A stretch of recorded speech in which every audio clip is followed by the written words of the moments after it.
You lay there in the dark, emotions welling up inside you like a fountain overflowing in the pouring rain.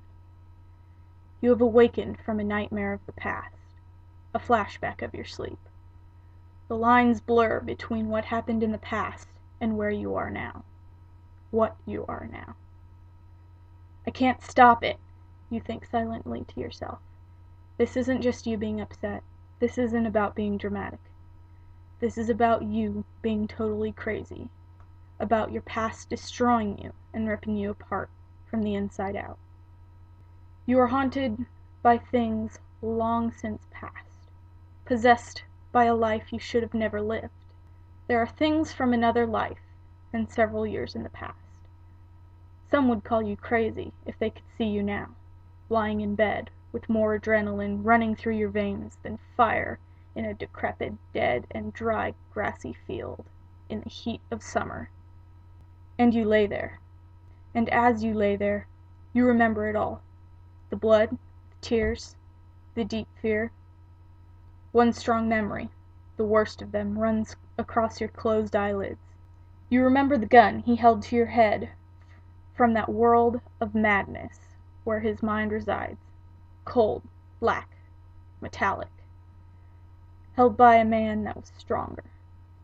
You were younger then, but you know you can't go back.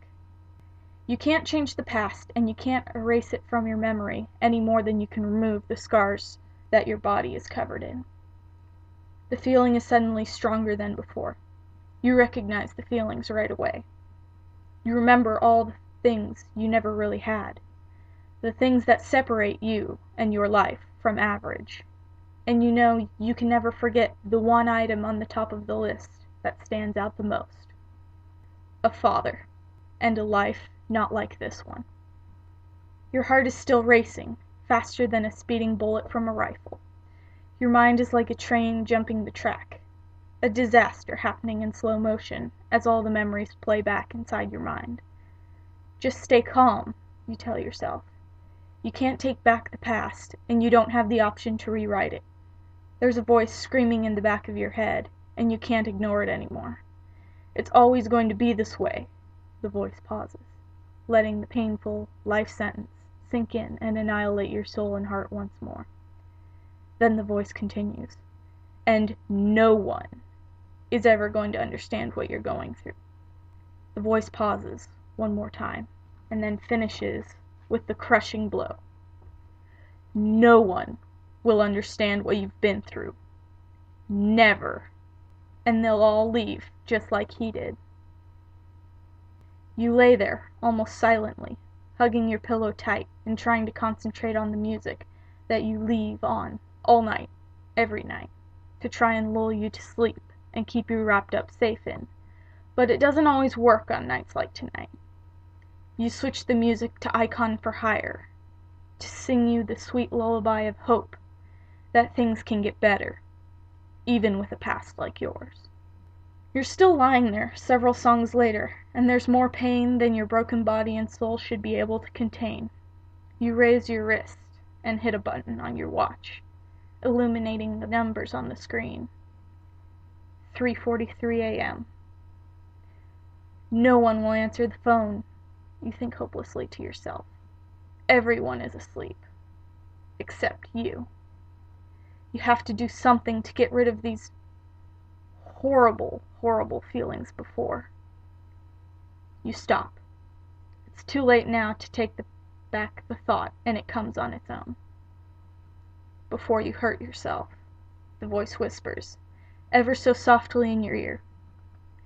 It will go away if you bleed a little. It'll hurt a little, but enough. Enough for you to forget what that man did to you. You hug the pillow closer to your chest than you even thought possible. You can't, you tell yourself. You shouldn't. But what harm can it really do? But that, my friend, is the nature of the beast. You lay there mentally shaken and physically shuddering. Flashes of a life long since past continue to come. You can feel what he did. You can smell the blood. You remember more of what happened, more of what he did to you. And it's like it's happening all over again. You're torn between right and wrong. The thing that could save you could also sink your ship. You lay curled up, a shuddering mess of pain and confusion in the darkness of the night. You check your watch one more time. 3:44 a.m. How could only 1 minute have passed in this hell? You don't move. You can't give in. The only release from the past that haunts you is a cold, serrated, and metallic blade tugging your skin apart. You know you're not thinking clearly, but you just don't care anymore. You lost control the moment you fell asleep about an hour ago. The beast has control once again, and you know what happens next. You relinquish your grip on the pillow. You feel for the lamp on your desk and flick it on. Light floods the room and casts out the darkness as you pick up the blade. Once, twice, 3 times you tear your skin apart. You hold onto an old, clean, plain black t-shirt, and you hold it against the wound to keep from making a mess. After a few minutes, you start to feel sort of lightheaded, but you've felt these effects before. You remove the t-shirt and examine the gashes. Deep enough for stitches, but no one can know what you've done. And that's why you have steri strips. You clean and bandage the wounds like so many times before, once the bleeding slows. Scars, the beast whispers, reminding you that the inside of you matches the outside. You look at your watch one last time.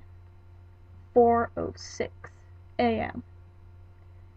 It doesn't matter what time it is, the beast mutters in the back of your head. You don't care now, but you might care in the morning. Whatever, you think to yourself, as you turn off the light and clamber back into bed, hopefully for the last time this night.